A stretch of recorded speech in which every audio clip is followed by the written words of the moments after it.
pazuva rekudarika kwake. Kuipa kwevakaipa hakungamuparadzi pazuva rekutendeuka kwake. Kururama kwevakarurama hakungamurwiri pazuva rekutsauka kwake.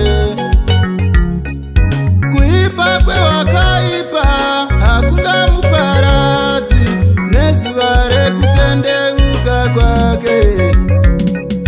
Gara wakagadzirira uzivi musine nguva. Gara wakagadzirira uzivi musine nguva. Gara wakagadzirira uzivi musine nguva. Gara wakagadzirira uzivi musine nguva.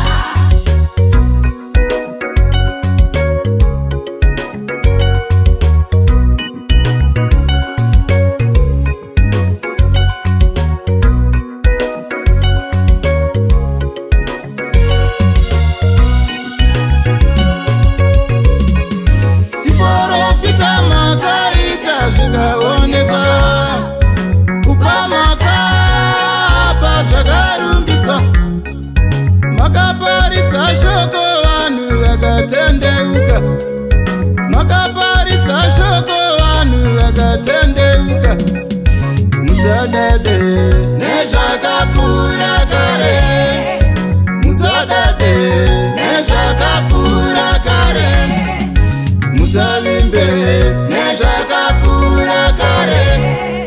Musavimbe nezvakapfuura kare. Kare. Amen Baba.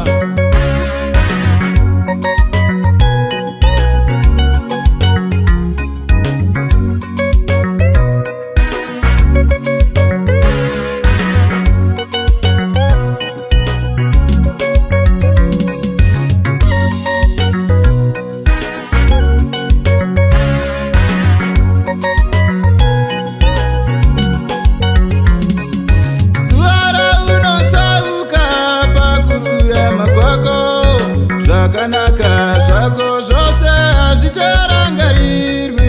Zuva raunotendeuka pakuipa kwako. Zvakaipa zvako zvose hazvicharangarirwi.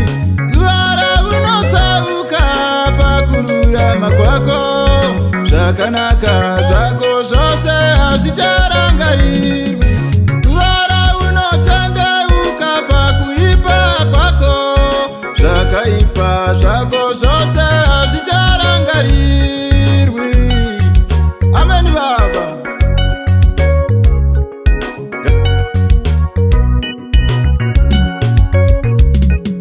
Gara wakagadzirira uzivi musine nguva. Gara wakagadzirira uzivi musine nguva. Gara wakagadzirira uzivi musine nguva. Gara wakagadzirira uzivi musine nguva.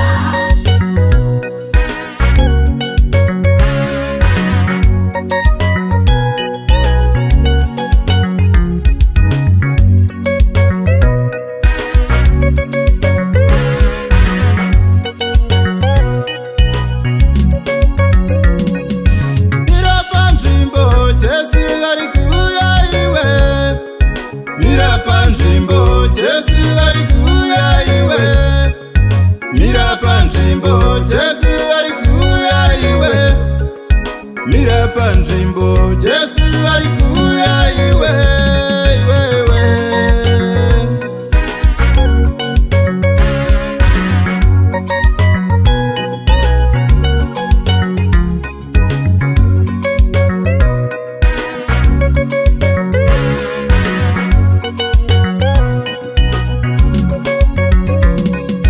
Gara wakagadzirira uzivi musine nguva. Gara wakagadzirira uzivi musine nguva. Gara wakagadzirira